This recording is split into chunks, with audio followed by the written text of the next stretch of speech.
है दोस्तों, मानव की आर्थिक गतिविधियों का अध्ययन क्या कहलाता है? राइट आंसर है अर्थशास्त्र, यानी इकोनॉमिक्स जो है मानव की आर्थिक गतिविधियों का अध्ययन कहलाता है। आधुनिक अर्थशास्त्र का जनक कौन है? राइट आंसर है एडम स्मिथ जो है ये आधुनिक अर्थव्यवस्था के जनक हैं। इनकी फोटो भी देख सकते हैं। द वेल्थ ऑफ नेशंस नामक पुस्तक किसने लिखी है?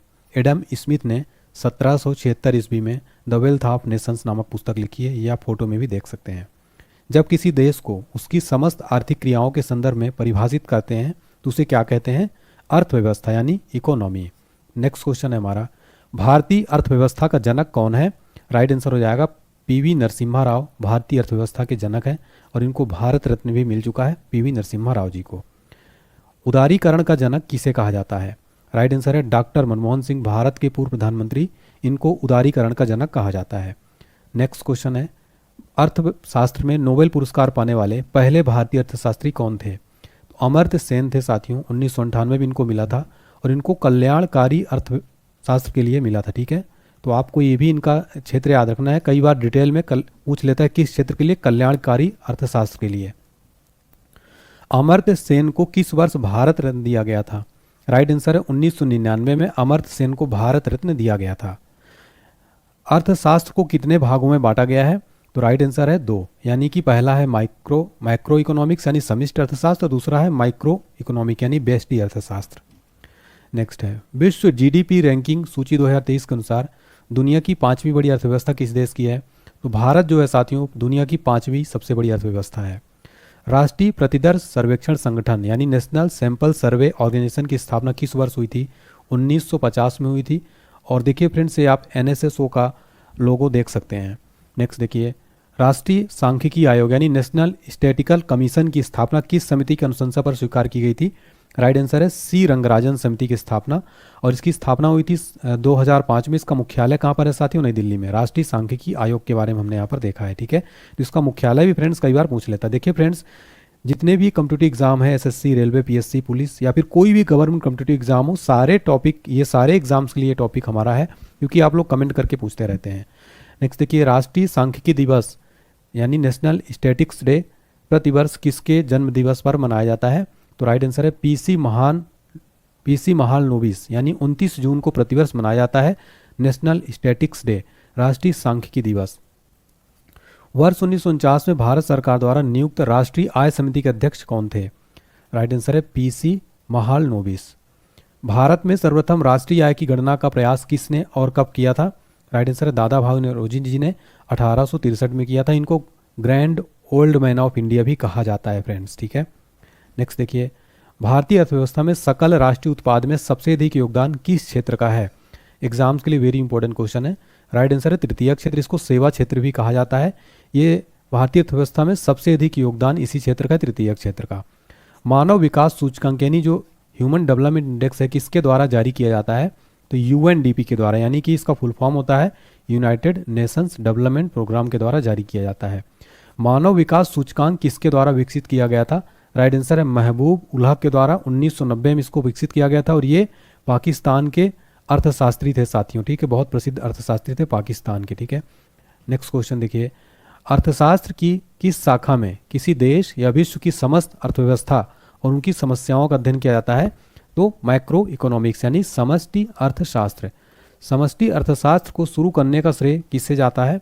राइट आंसर है जॉन मेनार्ड किन्स को समष्टि अर्थशास्त्र शुरू करने का श्रेय जाता है। थ्योरी ऑफ एम्प्लॉयमेंट और इंटरेस्ट एंड मनी नामक पुस्तक किसने लिखी? जॉन मेनार्ड किन्स, इन्होंने theory of employment and interest and money नामक पुस्तक लिखी है। नेक्स्ट क्वेश्चन है, poverty and un British rule in India नामक पुस्तक किसने लिखी है?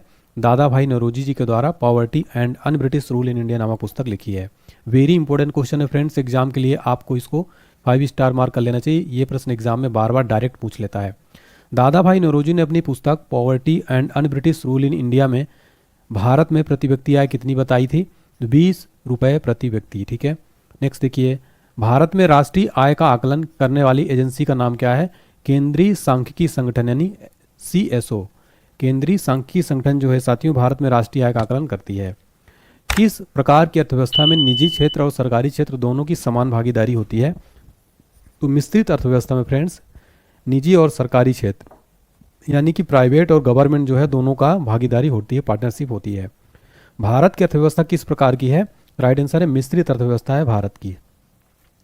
मिश्रित अर्थव्यवस्था अपनाने वाला सर्वप्रथम देश कौन सा था? राइट आंसर है फ्रांस। ऐसी अर्थव्यवस्था जिसमें दूसरे देशों के साथ व्यापार करने पर कम से कम प्रतिबंध होता है, क्या कहते हैं उसको? खुली अर्थव्यवस्था। जैसे कि हांगकांग हो गया, सिंगापुर हो गया, इन देशों की अर्थव्यवस्था क्या है? ओपन इकोनॉमी है, यानी खुली अर्थव्यवस्था है जिसमें दूसरे देशों के साथ व्यापार करने पर कम से कम प्रतिबंध होता है। नेक्स्ट क्वेश्चन है, अर्थशास्त्र की किस शाखा में किसी व्यक्तिगत, परिवार या किसी फर्म का अध्ययन किया जाता है? राइट आंसर है माइक्रो इकोनॉमिक्स, यानी कि व्यष्टि अर्थशास्त्र। नेक्स्ट है, ऐसी अर्थव्यवस्था जिसमें निजी क्षेत्रों की भागीदारी अधिक तथा सार्वजनिक क्षेत्रों की भागीदारी न्यूनतम हो, वह किस प्रकार की अर्थव्यवस्था कहलाती है? तो राइट आंसर हो जाएगा इसको पूंजीवादी अर्थव्यवस्था को क्या कहते हैं? जिसमें प्राइवेट सेक्टर की भागीदारी ज़्यादा हो और पब्लिक सेक्टर की भागीदारी उसमें कम हो, उसको पूंजीवादी अर्थव्यवस्था कहा जाता है। किस प्रकार की अर्थव्यवस्था में अधिकतम लाभ और न्यूनतम कल्याण नीति अपनाई जाती है? पूंजीवादी अर्थव्यवस्था में अधिकतम लाभ और न्यूनतम कल्याण नीति अपनाई जाती है। किस प्रकार की अर्थव्यवस्था में उत्पादन, आपूर्ति और कीमत सरकार द्वारा तय किया जाता है? तो समाजवादी अर्थव्यवस्था में उत्पादन, आपूर्ति और कीमत गवर्नमेंट द्वारा तय की जाती है। न्यूनतम लाभ और अधिकतम कल्याण की नीति किस अर्थव्यवस्था के अंतर्गत अपनाई गई है? तो राइट आंसर है समाजवादी अर्थव्यवस्था के अंतर्गत। नेक्स्ट क्वेश्चन देखिए, विश्व के किस देश द्वारा मुख्य रूप से समाजवादी अर्थव्यवस्था को अपनाया गया है?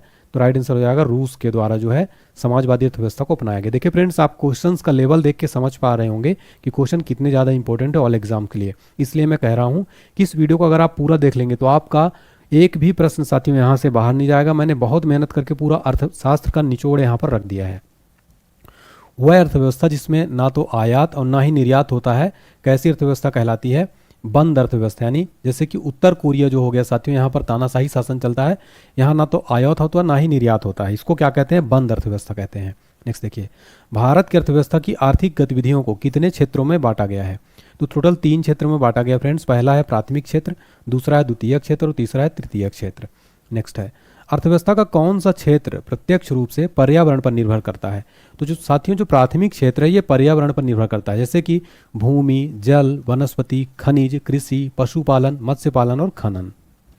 नेक्स्ट देखिए, राष्ट्रीय योजना समिति यानी नेशनल प्लानिंग कमीशन का गठन किसके द्वारा किया गया था? राइट आंसर हो जाएगा सुभाष चंद्र बोस जी के द्वारा राष्ट्रीय योजना समिति का गठन किया गया था। देखिए फ्रेंड्स, इस वीडियो को आप लोग प्लीज़ लाइक कर दीजिएगा सारे बच्चे, और चैनल को सब्सक्राइब करके बेल आइकन प्रेस कर दीजिएगा ताकि आपको नोटिफिकेशन भी मिलता रहे बराबर हमारे चैनल का, ठीक है। नेक्स्ट देखिए, राष्ट्रीय विकास समिति का अध्यक्ष कौन होता है? राइट आंसर है जो भारत के प्रधानमंत्री होते हैं, और राष्ट्रीय विकास समिति यानी कि इसको एनडीसी भी कहा जाता है, नेशनल डेवलपमेंट काउंसिल भी इसको कहा जाता है, ठीक है। तो इसका अध्यक्ष भारत का प्रधानमंत्री होता है। राष्ट्रीय विकास परिषद का गठन कब हुआ था? 6 अगस्त 1952 को राष्ट्रीय विकास परिषद का गठन हुआ था। देखिए फ्रेंड्स, बहुत ही इंपॉर्टेंट क्वेश्चन है ये। नियोजन विकास मॉडल को भारत में कब लागू किया गया? 1 अप्रैल 1951 को। नेक्स्ट है, अर्थव्यवस्था का कौन सा क्षेत्र वस्तुओं के विनिर्माण से संबंधित है? तो द्वितीय क्षेत्र जो है साथियों ये वस्तुओं के विनिर्माण से संबंधित है। सभी प्रकार के उद्योगों का संबंध किस क्षेत्र से है? राइट आंसर है द्वितीय क्षेत्र से, यानी जो लोहा उद्योग हो गया, इस्पात उद्योग हो गया, वस्त्र उद्योग हो गया, वाहन, इलेक्ट्रॉनिक्स आदि, ये क्या है साथियों? ये द्वितीय क्षेत्र में आते हैं, याद रखिएगा, प्रश्न यहाँ से बनते हैं। विभिन्न प्रकार की सेवाओं का उत्पादन अर्थव्यवस्था के किस क्षेत्र के अंतर्गत किया जाता है? तो तृतीय क्षेत्र के अंतर्गत। जैसे कि तृतीय क्षेत्र में क्या आता है साथियों? बीमा, बैंकिंग, चिकित्सा, शिक्षा, परिवहन, संचार, पर्यटन, ये सब क्या है? ये तृतीय क्षेत्र में आते हैं साथियों। तो यहाँ पर हमने प्राथमिक, द्वितीय और तृतीय क्षेत्र देख लिए हैं, आपको उम्मीद करता हूँ समझ में आ गया होगा।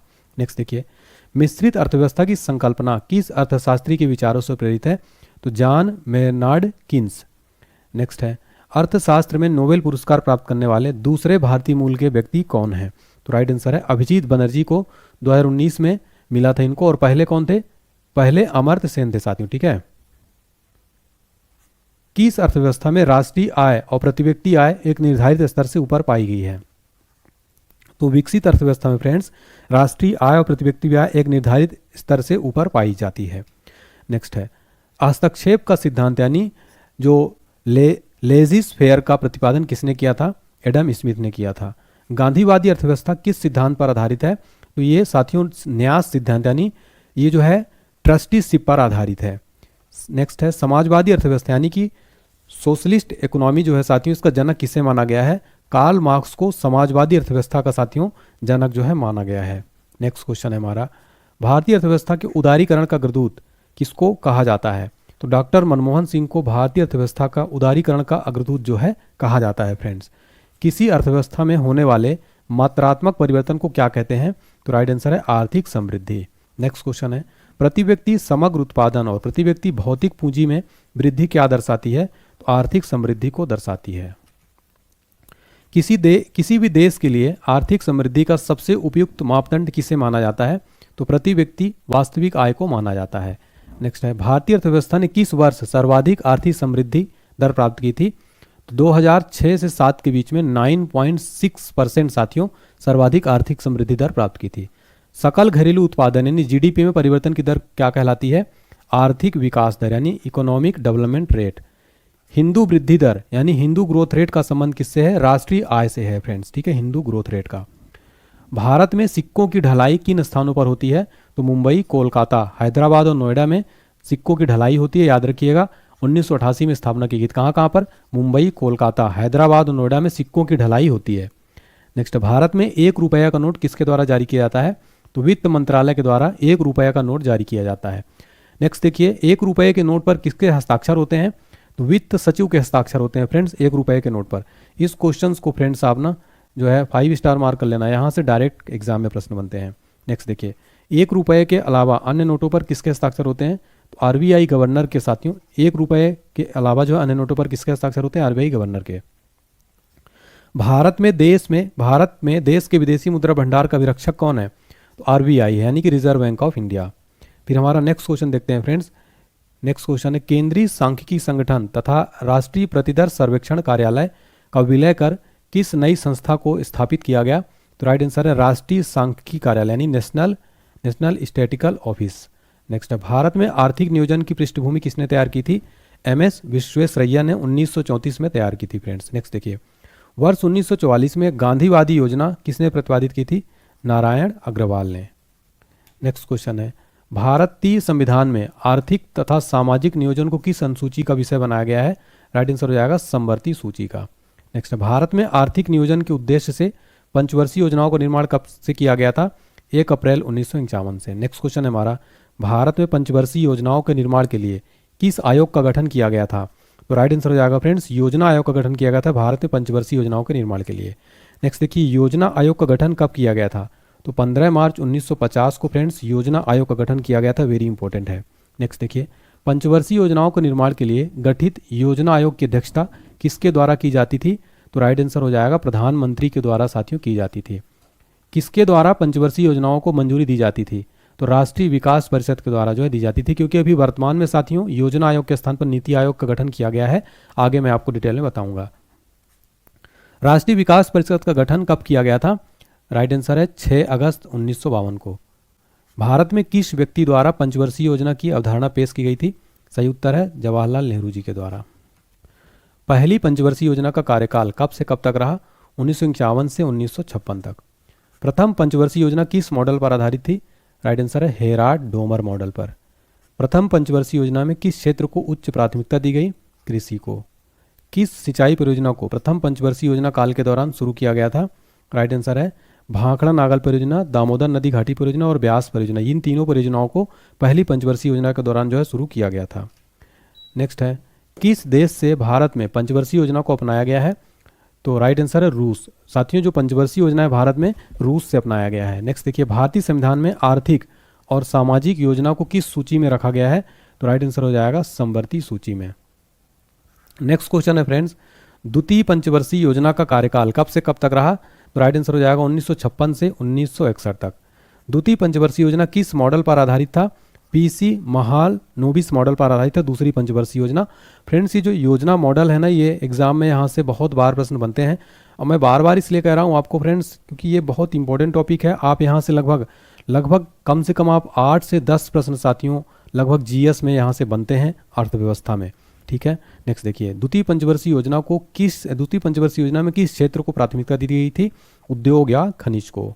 नेक्स्ट है, द्वितीय पंचवर्षीय योजना के दौरान कौन कौन से बड़े कारखाने स्थापित किए गए थे? तो ध्यान रखिएगा दुर्गापुर, भिलाई और राउरकेला। फ्रेंड्स देखिए, ये क्वेश्चन डायरेक्ट एग्जाम में बनता है। किस व्यक्ति को भारतीय आर्थिक योजना का जनक कहा जाता है? सर एम विश्वेश्वरैया को भारतीय आर्थिक योजना का जनक इनको कहा जाता है। तृतीय पंचवर्षीय योजना का कार्यकाल कब से कब तक रहा? 1961 से 66 तक तृतीय पंचवर्षीय योजना का कार्यकाल रहा। तृतीय पंचवर्षीय योजना का मुख्य उद्देश्य क्या था? अर्थव्यवस्था को आत्मनिर्भर बनाना तृतीय पंचवर्षीय योजना का मुख्य उद्देश्य था। किस पंचवर्षीय योजना में कृषि और उद्योग दोनों को प्राथमिकता दी गई थी? तृतीय पंचवर्षीय योजना में कृषि और उद्योग दोनों को प्राथमिकता दी गई थी। Bokaro iron and steel industry की स्थापना किस देश की सहायता से की गई? तो ये रूस की सहायता से झारखंड में की गई थी 1964 में फ्रेंड्स, ठीक है। तो जो बोकारो आयरन स्टील जो इंडस्ट्री है ये रूस की सहायता से स्थापित किया गया था। किस क्रांति की शुरुआत तृतीय पंचवर्षीय योजना के कार्यकाल के समय हुई थी? तो हरित क्रांति की शुरुआत हुई थी फ्रेंड्स, ठीक है। भारत में हरित क्रांति का जनक किस कृषि वैज्ञानिक को कहा जाता है? तो याद रखिएगा MS स्वामीनाथन को। और फ्रेंड्स इनको 2024 में भारत रत्न सम्मान जो कि भारत का सर्वोच्च पुरस्कार है फ्रेंड्स, इनको जो है दिया गया है, ठीक है, मरणोपरांत दिया गया। तृतीय पंचवर्षीय योजना के असफल होने का मुख्य कारण क्या था? तो एक तो भारत चीन युद्ध जो कि 1962 में, दूसरा भारत पाक युद्ध 1965 में, तीसरा अभूतपूर्व सूखा। इसलिए तीसरी पंचवर्षीय योजना क्या हो गई थी? असफल हो गई थी।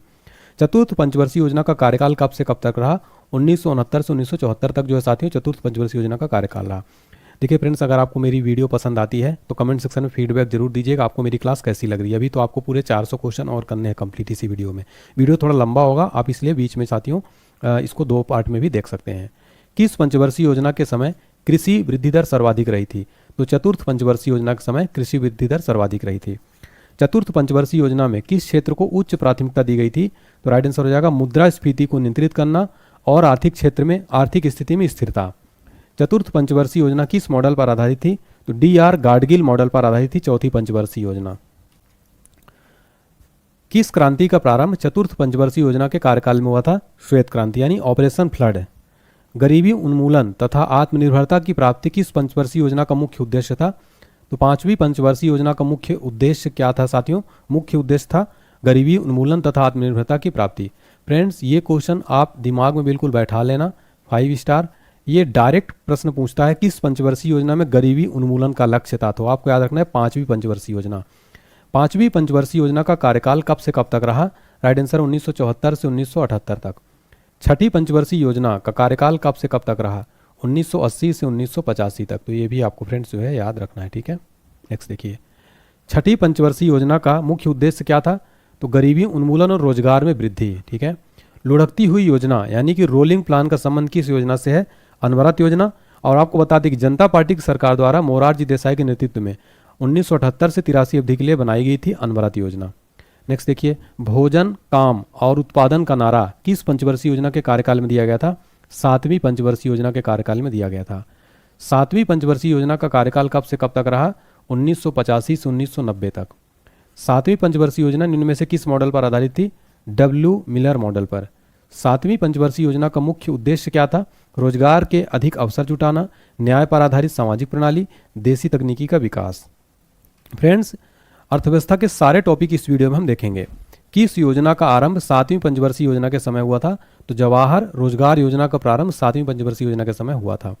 किस पंचवर्षीय योजना के काल में प्रधानमंत्री रोजगार योजना की शुरुआत हुई थी? आठवीं पंचवर्षीय योजना के समय। आठवीं पंचवर्षीय योजना में किस क्षेत्र को सर्वोच्च प्राथमिकता दी गई थी? तो राइट आंसर है मानव संसाधन का विकास, रोजगार का विकास, शिक्षा व जन स्वास्थ्य। किस पंचवर्षीय योजना के अंतर्गत राष्ट्रीय महिला कोष की स्थापना की गई थी? राइट आंसर हो जाएगा आठवीं पंचवर्षीय योजना के दौरान। भारत सरकार द्वारा गरीब महिलाओं को संपत्ति निर्माण के लिए लघु ऋण उपलब्ध कराने के लिए संस्था की स्थापना की गई थी। तो राष्ट्रीय महिला कोष की कब की गई थी? 1993 में। देश में गरीबी और बेरोजगारी को समाप्त करना किस पंचवर्षीय योजना का मुख्य उद्देश्य था? तो 10वीं पंचवर्षीय योजना का मुख्य उद्देश्य था। तीव्रतम एवं समावेशी विकास किस पंचवर्षीय योजना का मुख्य उद्देश्य था? राइट आंसर हो जाएगा 11वीं पंचवर्षीय योजना। योजना आयोग को खत्म करके नीति आयोग का गठन किस पंचवर्षीय योजना के कार्यकाल में किया गया था? तो 12वीं पंचवर्षीय योजना में किया गया था 2012 से 17 में। नीति आयोग का गठन कब किया गया? राइट आंसर हो जाएगा साथियों 1 जनवरी 2015 को। नीति का फुल फॉर्म यहाँ पर होगा national institution for transforming India, ठीक है, तो याद रखिएगा। नीति आयोग का पदेन अध्यक्ष कौन होता है? तो प्रधानमंत्री इसके जो है पदेन अध्यक्ष होते हैं नीति आयोग के। नेक्स्ट देखिए, सर्व शिक्षा अभियान की शुरुआत किस पंचवर्षीय योजना में हुई थी?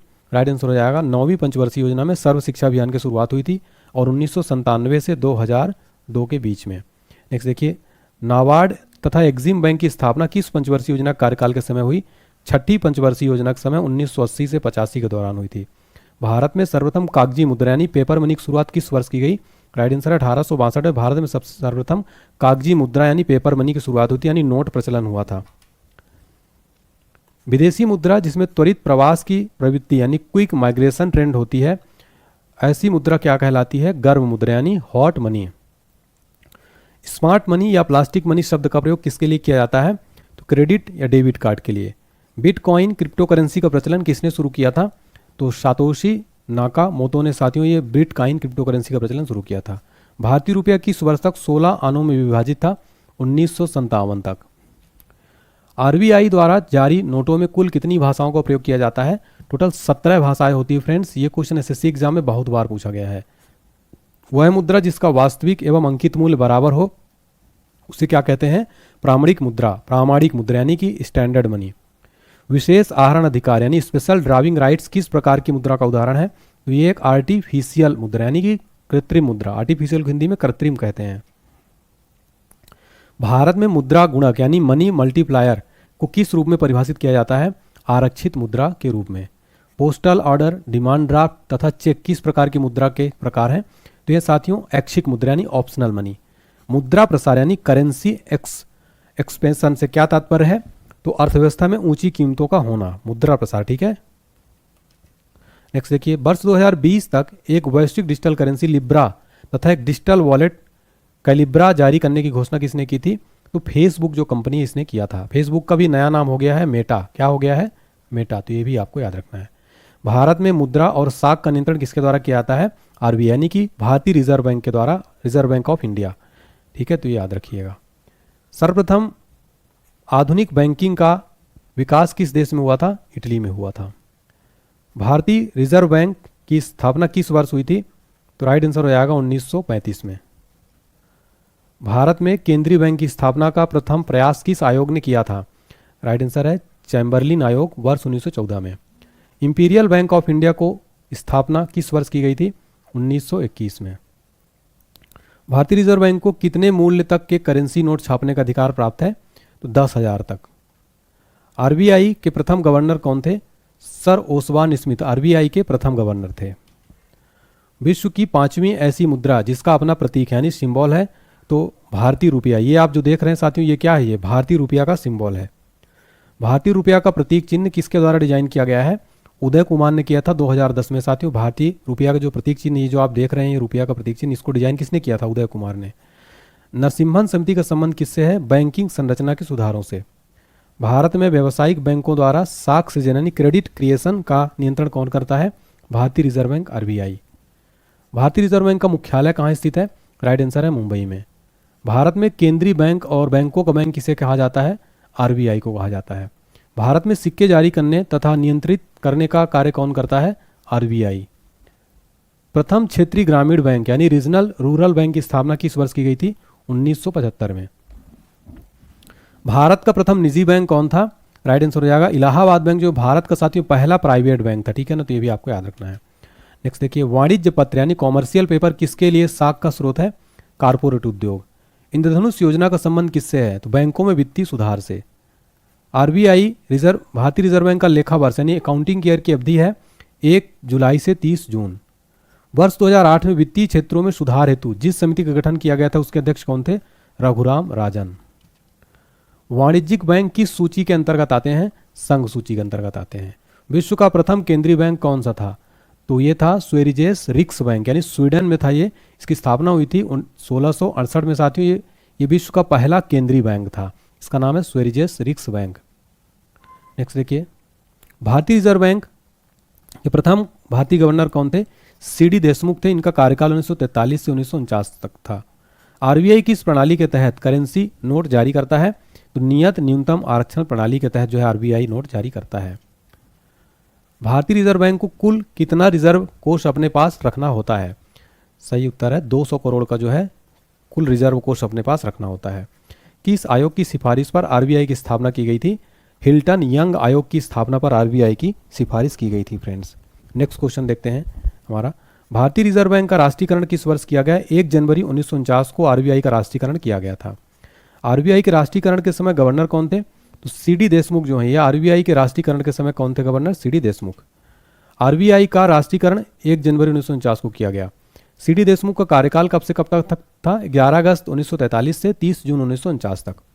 कोई भी बैंक अपनी शाखा का स्थानांतरण किसकी अनुमति के बिना नहीं कर सकता? तो आरबीआई की अनुमति के बिना नहीं कर सकता है।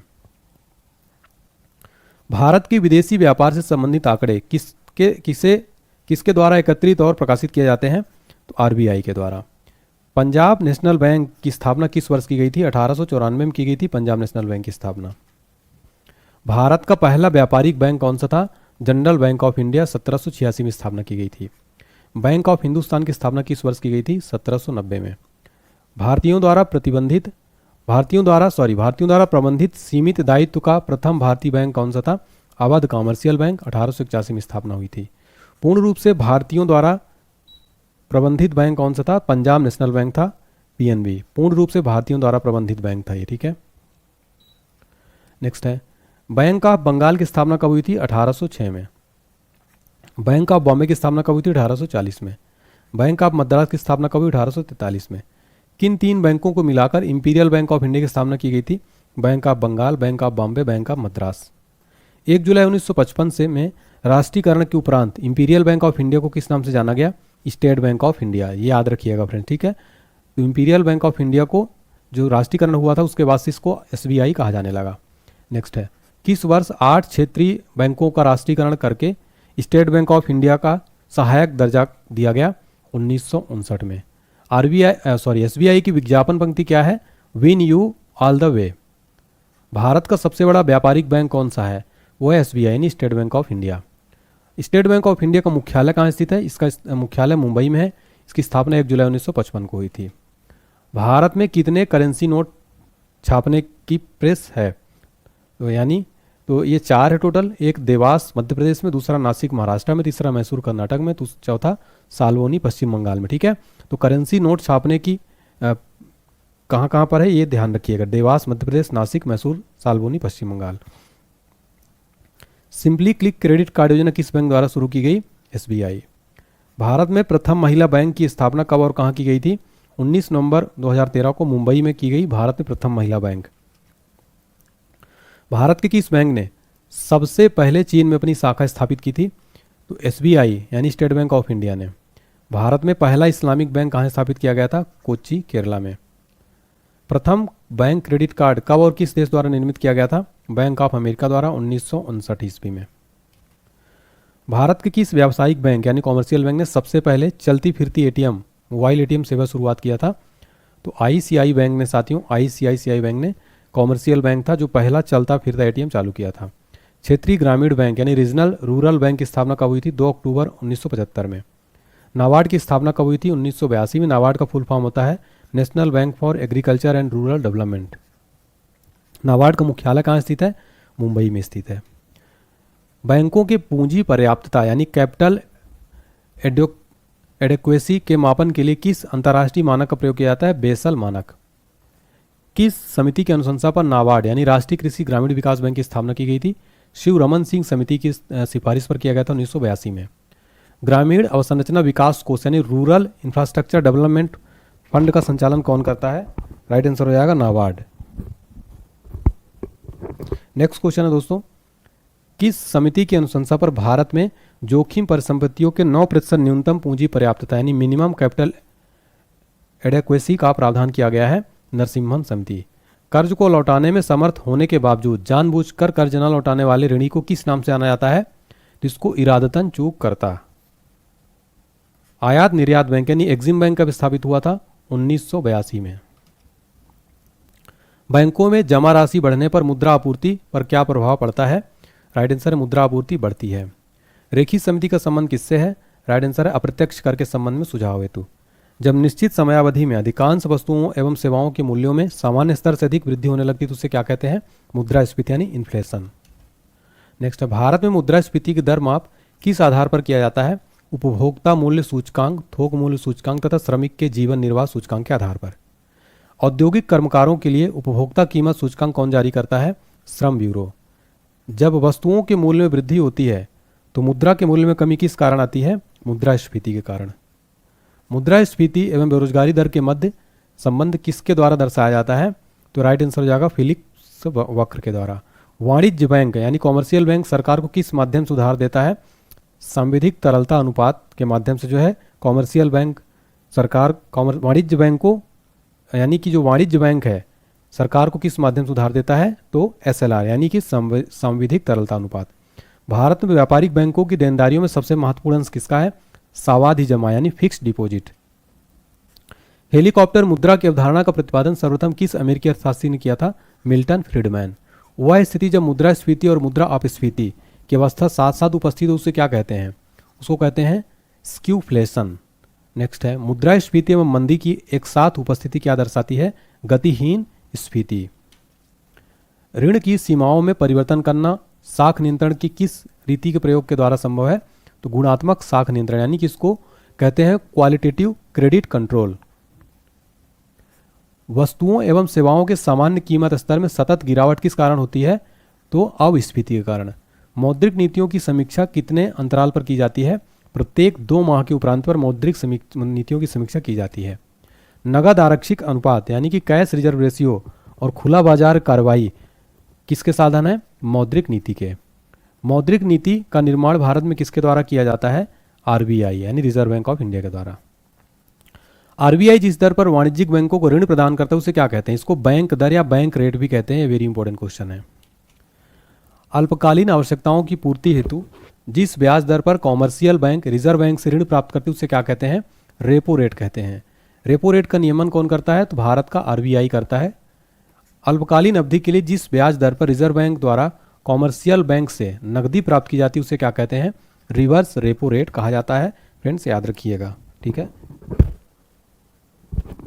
हमारा नेक्स्ट क्वेश्चन है दोस्तों, भारतीय रिजर्व बैंक के पास विभिन्न व्यावसायिक बैंकों की कुल जमा एवं आरक्षित राशि का निर्धारण भाग क्या कहलाता है? नगद आरक्षित अनुपात। राज्य भविष्य निधि के अंतर्गत सरकार से प्राप्त मुद्रा को किस कोष में जमा किया जाता है? सार्वजनिक लेखा निधि में। भारत में मुद्रास्फीति मानक की सबसे लोकप्रिय माप क्या है? उपभोक्ता मूल्य सूचकांक, ठीक है। भारत में कर्मचारियों के महंगाई भत्ते का निर्धारण किस आधार पर किया जाता है? उपभोक्ता कीमत सूचकांक के आधार पर। ऑपरेशन द्विष्ट किसके द्वारा प्रारंभ किया गया है? रिजर्व बैंक द्वारा। अनुसूचित वाणिज्यिक बैंक किसानों एवं ग्राहकों को जिस दर पर ऋण देते हैं उस दर को क्या कहते हैं? उस दर को आधार दर यानी बेस रेट कहते हैं। उपभोक्ता मूल्य सूचकांक की गणना किस आधार पर की जाती है? तो वस्तुओं और सेवाओं दोनों की कीमतों के आधार पर। वस्तुओं और सेवाओं की मांग की अपेक्षा आपूर्ति अधिक हो जाए तो इनकी कीमतों में गिरावट आती है, इसे क्या कहते हैं? इसे मुद्रा संकुचन यानी डिफ्लेशन कहते हैं। मौद्रिक नीति समिति के अध्यक्ष कौन होते हैं? रिजर्व बैंक के गवर्नर होते हैं। मौद्रिक नीति समिति में कुल कितने सदस्य होते हैं? टोटल 6 सदस्य होते हैं। इसमें 3 सदस्य RBI के प्रतिनिधि, 3 सदस्य की नियुक्ति केंद्र सरकार द्वारा की जाती है। वे ऋण जिनकी ब्याज दर परिवर्तनशील होती है क्या कहलाती है? Floating rate loans. नेक्स्ट है, औद्योगिक प्रतिभूतियों के अंतर्गत किसे शामिल किया जाता है? Share and debenture. नेक्स्ट है, वे प्रतिभूतियां जिनकी परिपक्वता अवधि 365 दिन से अधिक की होती है क्या कहलाती हैं? बॉन्ड। प्रारंभिक सार्वजनिक प्रस्ताव के माध्यम से विश्व में सर्वाधिक पूंजी जुटाने वाली कंपनी कौन सी है? सऊदी अरामको, जो सऊदी अरब की है। बुलिश और बियरिश अवधारणा किससे संबंधित है? ये शेयर बाजार से रिलेटेड है। नेक्स्ट है, सेबी यानी भारतीय प्रतिभूति और विनिमय बोर्ड की स्थापना किस वर्ष की गई थी? 12 अप्रैल 1988 को। भारतीय स्टॉक मार्केट का विनियमन और पर्यवेक्षण किसके द्वारा किया जाता है? सेबी के द्वारा। सेबी का मुख्यालय कहाँ स्थित है? तो मुंबई में स्थित है। देखिए फ्रेंड्स, सेबी का फुल फॉर्म होता है इंग्लिश में securities and exchange board of India. SEBI के क्षेत्रीय मुख्यालय कहाँ कहाँ स्थित है? कोलकाता, दिल्ली और चेन्नई में जो है सेबी की क्षेत्रीय मुख्य कार्यालय स्थित है। सेबी का संपूर्ण प्रबंधन कितने सदस्यों की देखरेख में होता है? टोटल 6 सदस्यों की देखरेख में होता है। सेबी के अध्यक्ष का कार्यकाल कितने वर्ष का होता है? टोटल 3 वर्ष का। राष्ट्रीय शेयर बाजार नेशनल स्टॉक एक्सचेंज की स्थापना की संतुष्टि किस समिति ने की थी? पेरवानी समिति 1991 में। राष्ट्रीय शेयर बाजार का मुख्यालय कहाँ स्थित है? मुंबई के वर्ली में। बॉम्बे स्टॉक एक्सचेंज की स्थापना किस वर्ष की गई थी? 1875 में। नेक्स्ट है, बॉम्बे स्टॉक एक्सचेंज कहाँ स्थित है? राइट आंसर दलील स्ट्रीट मुंबई में, जो है दलाल स्ट्रीट मुंबई में स्थित है बॉम्बे स्टॉक एक्सचेंज। विश्व का पहला संगठित शेयर बाजार कहाँ स्थापित किया गया था? राइट आंसर नीदरलैंड्स में एम्स्टर्डम स्टॉक एक्सचेंज 1602 में, ठीक है। तो ये याद रखिएगा। अमेरिका स्टॉक एक्सचेंज में सूचीबद्ध होने वाली प्रथम भारतीय कंपनी कौन सी थी? इन्फोसिस। मुंबई स्टॉक एक्सचेंज का संवेदी शेयर सूचकांक क्या है? सेंसेक्स है, BSE। ठीक है, नेक्स्ट देखिए। राष्ट्रीय स्टॉक एक्सचेंज यानी NSE का संवेदी शेयर सूचकांक क्या है? निफ्टी या 50। गिल्ड एज्ड बाजार किससे संबंधित है? सरकारी प्रतिभूतियों के बाजार से। ठीक है, गिल्ड एज्ड जो है सरकारी प्रतिभूतियों के बाजार से। सार्वजनिक वितरण प्रणाली के अंतर्गत केंद्रीय निर्गम मूल्य निर्धारण हेतु किस समिति का गठन किया गया था? KR वेणुगोपाल समिति। कोई बाजार क्रेता बाजार कब कहलाता है? जब मांग से पूर्ति अधिक होती है। भारत के विनिवेश आयोग के प्रथम अध्यक्ष कौन थे? GV रामकृष्ण। ऐसे लोग जो द्वितीयक बाजार की अपेक्षा प्राथमिक बाजार में निवेश करना पसंद करते हैं क्या कहलाते हैं? स्टैक। मुद्रा बाजार का नियमन और नियंत्रण किसके द्वारा किया जाता है? RBI के द्वारा। भारत सरकार द्वारा 1993 में रंगराजन समिति की नियुक्ति किस लिए की गई थी? पूंजी विनिवेश के लिए। भारतीय जीवन बीमा निगम की स्थापना कब की गई थी? 1 सितंबर 1956 को। किसान क्रेडिट कार्ड योजना कब प्रारंभ की गई थी? वर्ष 1998 से 99 में। RN मल्होत्रा समिति का संबंध किस क्षेत्र से है? बीमा क्षेत्र से। साख निर्धारण के संबंध में भारत की सबसे पुरानी क्रेडिट रेटिंग संस्था कौन सी है? क्रिसिल है, वर्ष 1987 में स्थापना हुई थी। पूंजी बाजार तथा उद्योग जगत में प्रतिष्ठित एवं बड़ी कंपनियों को किस नाम से जाना जाता है? ब्लू चिप कंपनी के नाम से जाना जाता है। कौन सी एकमात्र कंपनी है जो भारत में भारतीय डिपॉजिटरी रसीद के रूप में सूचीबद्ध है? तो वो है स्टैंडर्ड कैरेक्टर बैंक। ठीक है, स्टैंडर्ड चार्टर्ड बैंक। ठीक है, स्टैंडर्ड चार्टर्ड बैंक। नेक्स्ट देखिए, भारतीय पूंजी बाजार घोटाले की पुनर्वृत्ति को रोकने के लिए भारत सरकार ने किसे नियामक शक्तियां यानी रेगुलेटरी पावर सौंपी है? सेबी को। जापान स्टॉक एक्सचेंज का अंश मूल्य सूचकांक क्या है? निक्की। न्यूयॉर्क स्टॉक एक्सचेंज मूल्य सूचकांक क्या है? Dough Jones. कोस्पी किस देश का स्टॉक एक्सचेंज का मूल्य सूचकांक है? दक्षिण कोरिया का है। इटली स्टॉक एक्सचेंज का मूल्य सूचकांक क्या है? मिबलेट। फ्रांस के स्टॉक एक्सचेंज का संवेदी सूचकांक क्या है? CAC। ब्राजील के स्टॉक एक्सचेंज का संवेदी सूचकांक क्या है? बोवेस्पा। भारत में सर्वप्रथम आयकर कब लगाया गया था? 24 जुलाई 1860 में। भारत में प्रत्येक वर्ष किस दिन आयकर दिवस यानी इनकम टैक्स डे मनाया जाता है? 24 जुलाई को मनाया जाता है। सरकारी व्यय को नियंत्रित करने वाला कौन सा मंत्रालय है? वित्त मंत्रालय। कृषि आयकर सर्वप्रथम कब लगाया गया था? 1938 में बिहार में। शराब पर उत्पाद कर यानी एक्साइज ड्यूटी किसके द्वारा लगाया गया था? राज्य सरकार के द्वारा। संशोधित मूल्यवर्धित कर यानी रिवाइज्ड वैल्यू एडेड टैक्स का संबंध किससे है? उत्पाद कर से। भारत में सबसे पहले मूल्यवर्धित कर लागू करने वाला राज्य कौन सा है? हरियाणा है फ्रेंड्स। वर्ष 2005 में सबसे पहले इसने वैल्यू एडेड टैक्स लगाया था यानी वैट। भारत सरकार के बजट में न्यूनतम वैकल्पिक कर यानी मैट का समावेश कब किया गया था? वर्ष 1996-97 में। जब आय में वृद्धि होने के साथ उस पर लगने वाले कर की दर में वृद्धि हो तो उसे कौन सी प्रणाली कहते हैं? प्रगतिशील प्रणाली कहते हैं। भारत में आयकर की शुरुआत किसने की थी? तो जेम्स विल्सन ने की थी।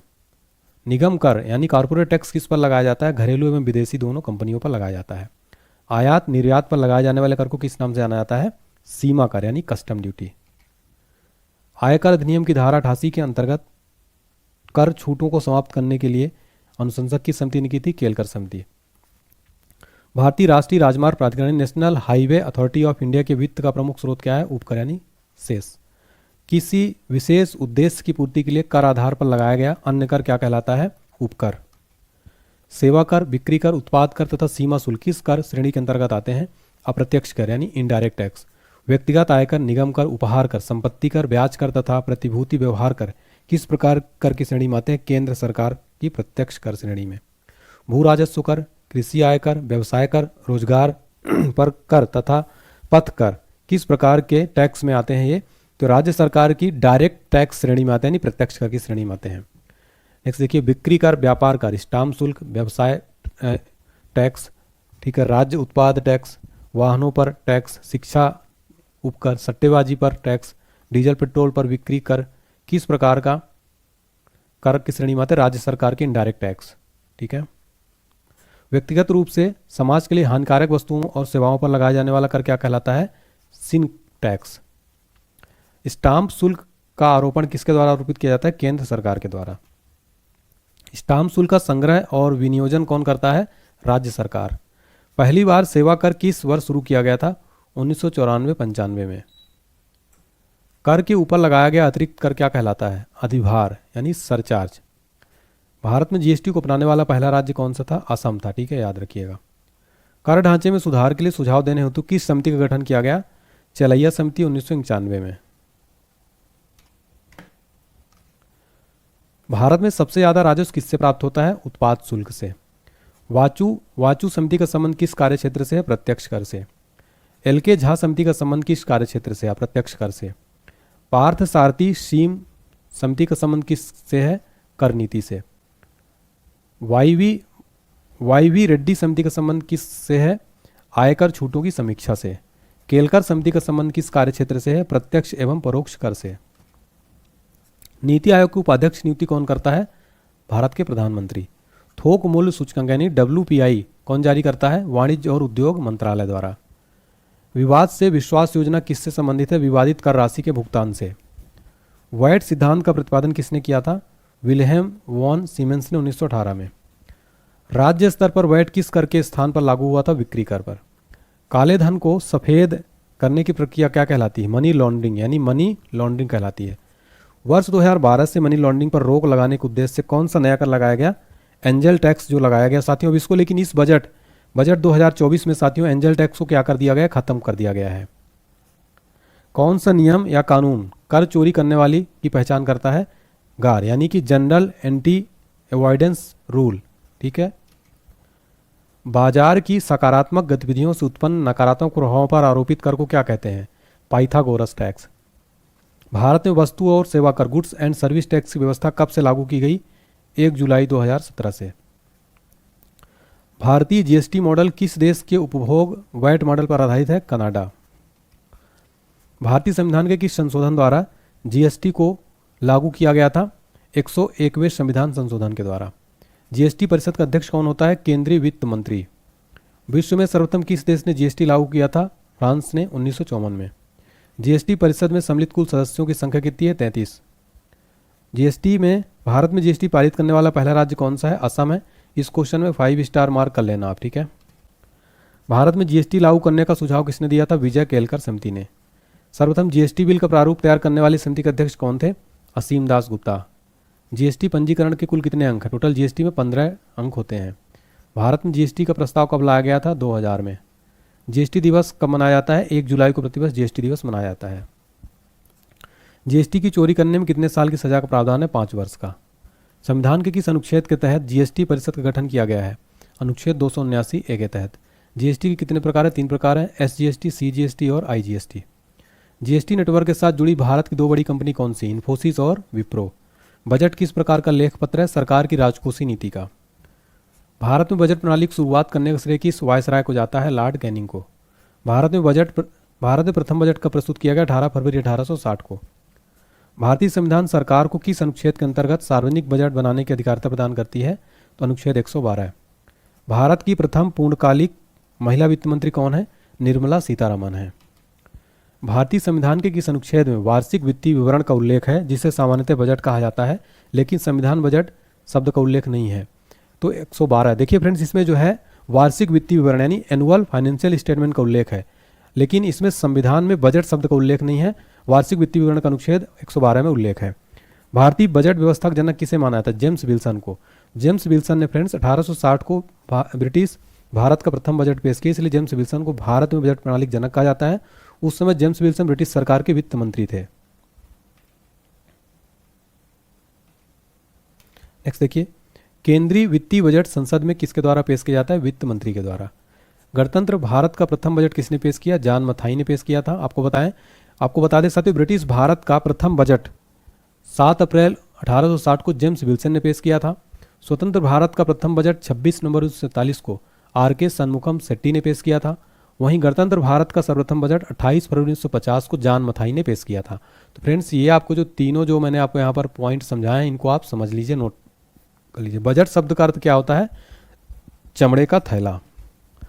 भारत में शून्य आधारित बजट सर्वप्रथम किसने प्रस्तुत किया था? राजीव गांधी जी ने। शून्य आधारित बजट का जनक किसे माना जाता है? पीटर ए पायर को। राजकोषीय घाटा की अवधारणा किस समिति ने प्रस्तुत किया था? सुखमय चक्रवर्ती समिति ने 1985 में। रेल बजट को आम बजट के साथ प्रस्तुत करने की अनुशंसा किस समिति ने की थी? विवेक देवराय समिति ने। भारत में सर्वाधिक बार बजट पेश करने वाले वित्त मंत्री कौन थे? मोरारजी देसाई हैं, 10 बार इन्होंने पेश किया है। निष्पादन बजट की अवधारणा किस देश से ली गई है? संयुक्त राज्य अमेरिका से। भारत में आर्थिक समीक्षा यानी इकोनॉमिक सर्वे को तैयार करने के लिए कौन उत्तरदायी है? तो इकोनॉमिक सर्वे जो है वित्त मंत्री इसको पेश करते हैं, ठीक है। लेकिन यहाँ पर साथियों याद रखिएगा, जो मूलतः जो तैयार करता है वो मुख्य आर्थिक सलाहकार जो है तैयार करते हैं, ठीक है। नेक्स्ट देखिए, सरकार की आय व्यय ऋण तथा करारोपण से संबंधित क्रियाएं क्या कहलाती हैं? राजकोषीय नीति यानी फिस्कल पॉलिसी। भारत में राजकोषीय नीति को कौन निर्धारित करता है? वित्त मंत्रालय। भारत में दीर्घकालीन राजकोषीय नीति की घोषणा किसके द्वारा की गई थी? विश्वनाथ प्रताप सिंह के द्वारा। ऐसे वे जिनके परिणाम स्वरूप अर्थव्यवस्था में पूंजी या संपत्ति का सृजन नहीं होता क्या कहलाते हैं? राजस्व व्यय। राजकोषीय घाटे में ब्याज भुगतान घटाने पर प्राप्त प्रतिफल को किस घाटे की संज्ञा दी जाती है? प्राथमिक घाटा। किसी वित्तीय वर्ष में जब कुल राजस्व प्राप्तियां कुल राजस्व व्यय से कम हो तो उसे क्या कहा जाता है? राजस्व घाटा यानी रेवेन्यू डिफिसिट। राजस्व घाटे में से पूंजी परिसंपत्तियों के सृजन हेतु अनुदान को घटाने पर क्या प्राप्त होता है? प्रभावी राजस्व घाटा। प्रभावी राजस्व घाटा किसके द्वारा प्रस्तुत किया जाता है? लोक लेखा समिति के द्वारा। संसद में बजट संबंधी प्रक्रिया के विषय में मांग की गई राशि को 1 रुपया करने की नीति को क्या कहा जाता है? नीति कटौती प्रस्ताव, पॉलिसी कट प्रपोजल। नेक्स्ट है, वित्तीय वर्ष 1973-74 के लिए पेश किए गए आम बजट को क्या कहा गया? ब्लैक बजट इसको कहा गया। शून्य आधारित बजट यानी जीरो वेस्ट बजट को अन्य किस नाम से जाना जाता है? सूर्यास्त बजट यानी सनसेट बजट। वर्ष 1948-49 में बजट में पहली बार अंतरिम शब्द यानी इंटरिम वर्ड का प्रयोग किसने किया था? आर.के. शनमुखम शेट्टी ने। भारतीय संविधान में कृषि को किस सूची के अंतर्गत रखा गया है? राज्य सूची के अंतर्गत 7वीं अनुसूची में, ठीक है। केंद्रीय बागवानी संस्थान कहाँ स्थित है? नागालैंड में स्थित है केंद्रीय बागवानी संस्थान। कृषि मूल्य आयोग यानी एग्रीकल्चर प्राइस कमीशन की स्थापना किस वर्ष की गई थी? सही उत्तर है 1965 में। नेक्स्ट है, कृषि मूल्य आयोग का नाम बदल करके कृषि लागत और मूल्य आयोग कब किया गया? वर्ष 1985 में। कृषि लागत और मूल्य आयोग द्वारा न्यूनतम समर्थन मूल्य संतुष्टि वर्ष में कितनी बार की जाती है? सही आंसर है 2 बार।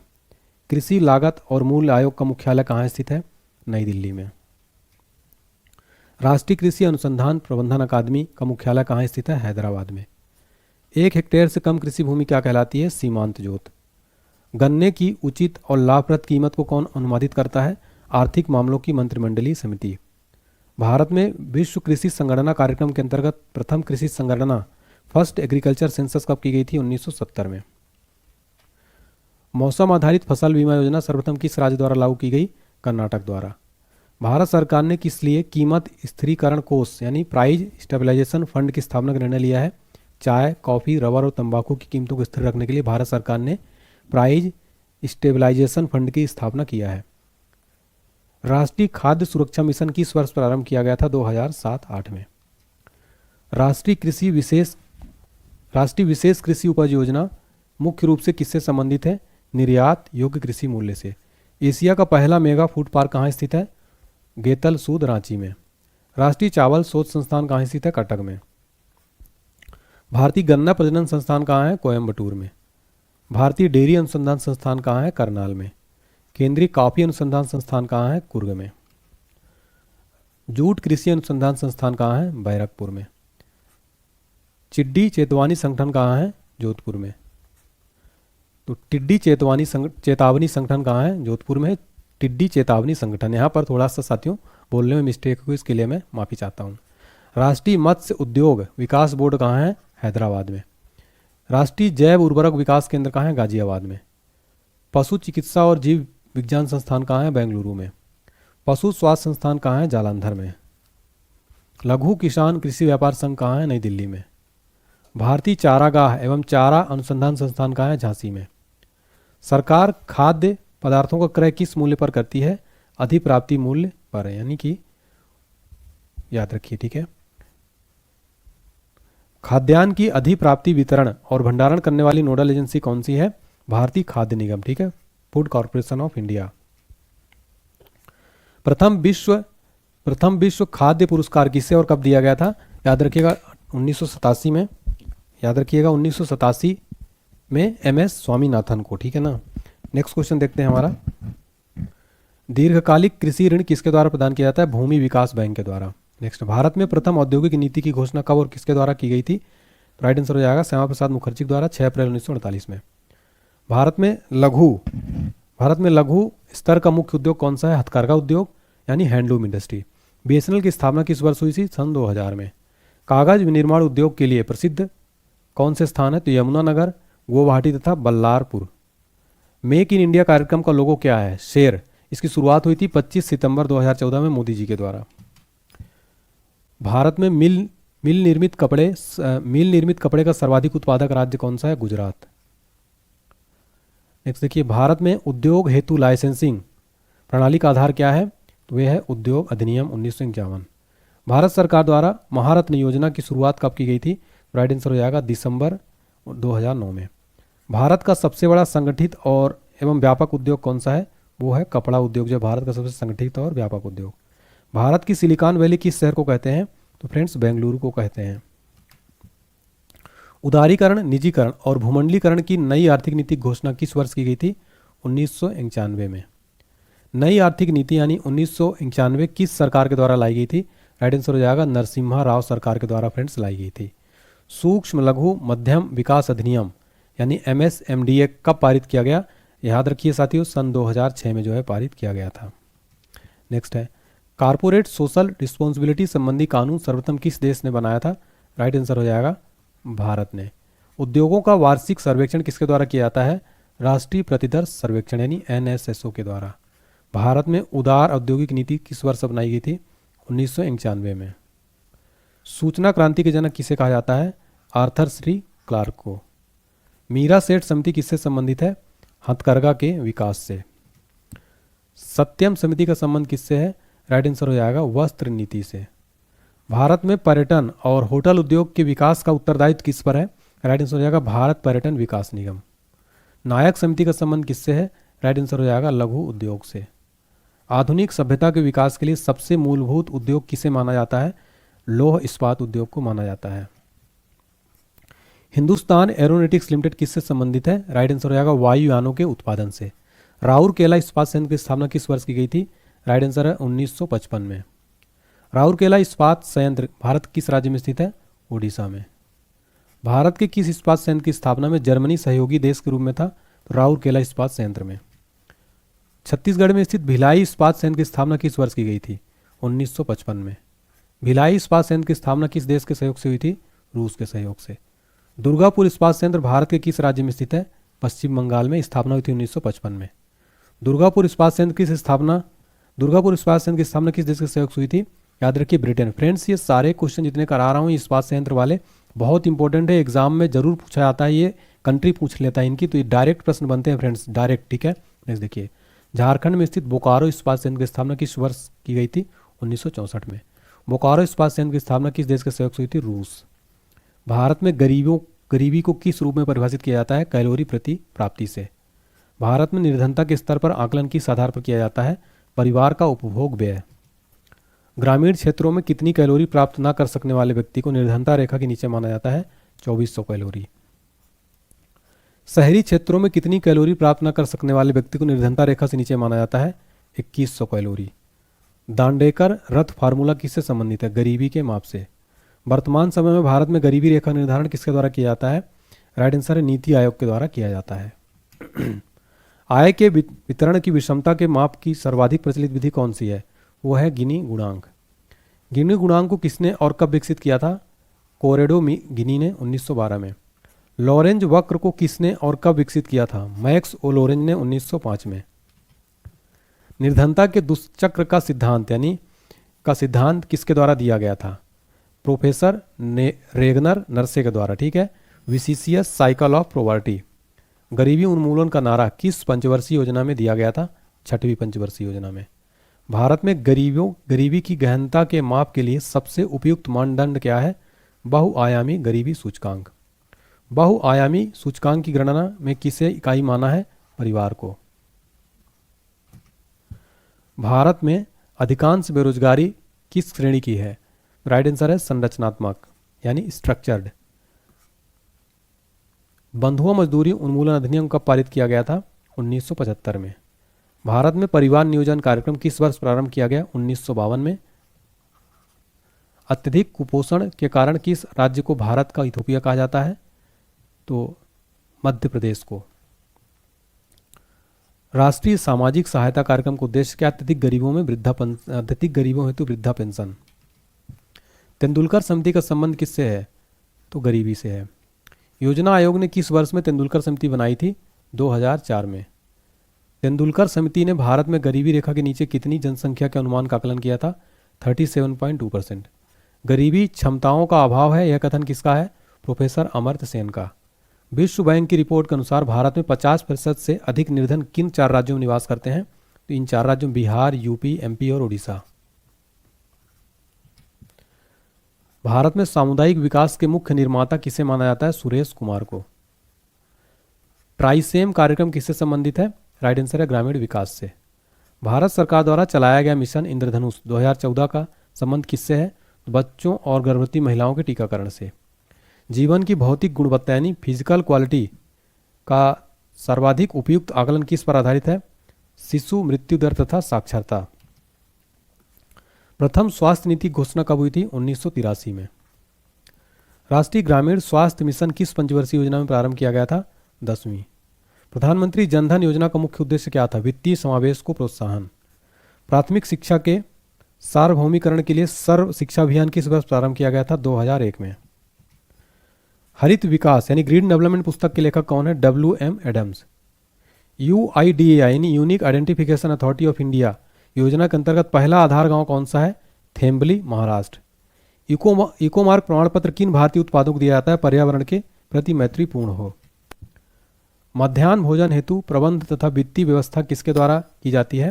राइट आंसर है शिक्षा मंत्रालय के द्वारा। भारत में अक्षय पात्र फाउंडेशन का संबंध किसके वितरण से है? प्राथमिक विद्यालयों में मध्याह्न भोजन वितरण। सामान्य संतुलित सिद्धांत किसने प्रतिपादित किया था? लियोन वालरस ने 1874 में, फ्रांसीसी अर्थशास्त्री थे।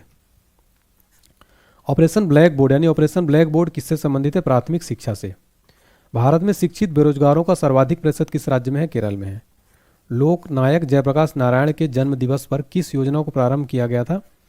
सांसद आदर्श ग्राम योजना को कब किया गया? 11 अक्टूबर 2014 में। विकसित देशों में किस प्रकार की बेरोजगारी पाई जाती है? राइट आंसर हो जाएगा चक्रीय बेरोजगारी। चक्री तथा घर्षण बेरोजगारी पाई जाती है विकसित देशों में। ठीक है, नेक्स्ट देखिए, सरकारी स्तर पर सर्वप्रथम परिवार नियोजन कार्यक्रम किस देश में अपनाया गया था? भारत में। जब कुल उत्पादित स्थिर होता है तो सीमांत उत्पादन कितना होगा? 0। एनर्जी स्टैटिक्स नामक रिपोर्ट कौन प्रकाशित करता है? केंद्रीय सांख्यिकी संगठन। वैश्विक भुखमरी सूचकांक यानी ग्लोबल हंगर इंडेक्स रिपोर्ट के मुख्य घटक क्या हैं? अल्पपोषण, शिशु वृद्धि रोधन तथा शिशु मृत्यु दर। इंडियाज इकोनॉमिक क्राइसिस नामक पुस्तक की रचना किसने की? डॉक्टर विमल जालान ने। मराकेश संधि किससे संबंधित? दृष्टिबाधित लोगों की शिक्षा से। विश्व उपभोक्ता अधिकार दिवस कब मनाया जाता है? 15 मार्च को प्रतिदिवस मनाया जाता है। पिछड़े देशों के लिए रोलिंग प्लान का सुझाव किसने दिया था? गुन्नार मिर्डल ने। ई चौपाल नामक ग्रामीण विपणन तंत्र किसने प्रारंभ किया था? ITC यानी इंटरनेशनल ट्रेड सेंटर ने। भारतीय उद्यमिता विकास संस्थान कहाँ स्थित है? यानी Indian Institute of Entrepreneurship Development, Ahmedabad, Gujarat में। प्लानिंग एंड द पुअर नामक पुस्तक लेखक कौन है? BS मिन्हास। अर्थशास्त्र का प्रथम नोबेल पुरस्कार किसे और कब दिया गया था? जॉन टिनबर्गेन को 1969 में। अर्थशास्त्र का नोबेल पुरस्कार प्राप्त करने वाले पहले भारतीय अर्थशास्त्री कौन थे? अमर्त्य सेन थे, 1998 में इनको मिला था। भारतीय पेटेंट कानून कब लागू हुआ? 1972 में लागू हुआ था। विश्वव्यापी महामंदी द ग्रेट डिप्रेशन कब हुई थी? 1929 में। पूंजी का संग्रहण यानी द एक्यूमुलेशन ऑफ कैपिटल नामक पुस्तक के लेखक कौन है? John Robinson. अर्थशास्त्र की पुस्तक द थ्योरी ऑफ इनकम के लेखक कौन है? JM Keynes. Principle of economics नामक पुस्तक के लेखक कौन है? Alfred Marshall. एडम स्मिथ की पुस्तक द वेल्थ ऑफ नेशंस किस वर्ष प्रकाशित हुई थी? 1776 में। आर्थिक विकास के क्षेत्रक दृष्टिकोण सेक्टर थेसिस के प्रतिपादक कौन थे? फिशर और क्लार्क। तातीपाका तेल शोधन कारखाना किस राज्य में स्थित है? आंध्र प्रदेश में। वर्गसन मापदंड किससे संबंधित है? कल्याण अर्थशास्त्र से। डिजिटल इंडिया कार्यक्रम की शुरुआत कब हुई थी? 21 अगस्त 2014 से। प्रधानमंत्री जन धन योजना कब शुरू हुआ था? 28 अगस्त 2014 से। स्वच्छ भारत मिशन की योजना की शुरुआत कब हुई थी? 2 अक्टूबर 2014 से। फास्टैग योजना कब शुरू हुई? 31 अक्टूबर 2014 से। मिशन इंद्रधनुष टीकाकरण ये कब शुरू हुआ? 25 दिसंबर 2014 से। बेटी बचाओ बेटी पढ़ाओ योजना कब शुरू हुआ? 22 जनवरी 2015 से। सुकन्या समृद्धि योजना कब शुरू हुई? 22 जनवरी 2015 से। प्रधानमंत्री कौशल विकास योजना कब शुरू हुई? 20 फरवरी 2015 से। प्रधानमंत्री सुरक्षा बीमा योजना कब शुरू हुई? 9 मई 2015 से। अटल पेंशन योजना कब शुरू हुई? 9 मई 2015 से। स्मार्ट सिटी परियोजना कब शुरू हुई? 25 जून 2015 से। स्टार्टअप इंडिया योजना कब शुरू हुई? 16 जनवरी 2016 से। प्रधानमंत्री उज्ज्वला योजना कब शुरू हुई? 1 मई 2016 से। नमामि गंगे योजना कब शुरू हुई? 7 जुलाई 2016 से। प्रधानमंत्री ग्रामीण डिजिटल साक्षरता योजना कब शुरू हुई? 8 फरवरी 2017 से। गरीबी भारत छोड़ो अभियान कब शुरू हुआ? 11 अक्टूबर 2017 से। समग्र शिक्षा मिशन अभियान कब शुरू हुआ? 1 अप्रैल 2018 से। आयुष्मान भारत योजना कब शुरू हुआ? 25 सितंबर 2018 से। आत्मनिर्भर भारत योजना कब शुरू हुआ? 12 मई 2020 से। किसान सम्मान निधि योजना कब शुरू हुआ? 1 फरवरी 2019 से। कृषि को उद्योग का दर्जा सर्वप्रथम किस राज्य ने कब और कब दिया था? तो महाराष्ट्र ने 1997 में। विश्व की सर्वाधिक सहकारी संस्थाएं किस देश में है? भारत में है। भारत का सर्वाधिक नगरीकरण राज्य कौन सा है? गोवा है। भारत में डीजल इंजन बनाने वाला पहला कारखाना कहाँ पर खोला गया था? सतारा महाराष्ट्र में 1932 में। कृष्ण कार्तिक का संबंध किससे? खनिज तेल में आत्मनिर्भरता से। भारत में पहली स्वर्ण रिफाइनरी कहाँ स्थापित की गई थी? सिरपुर महाराष्ट्र में। बिग पुश थ्योरी किसने दी थी? आर रॉडन ने। भारत में मोटर वाहनों का सर्वाधिक निर्यात किस बंदरगाह से किया जाता है? जवाहरलाल नेहरू बंदरगाह।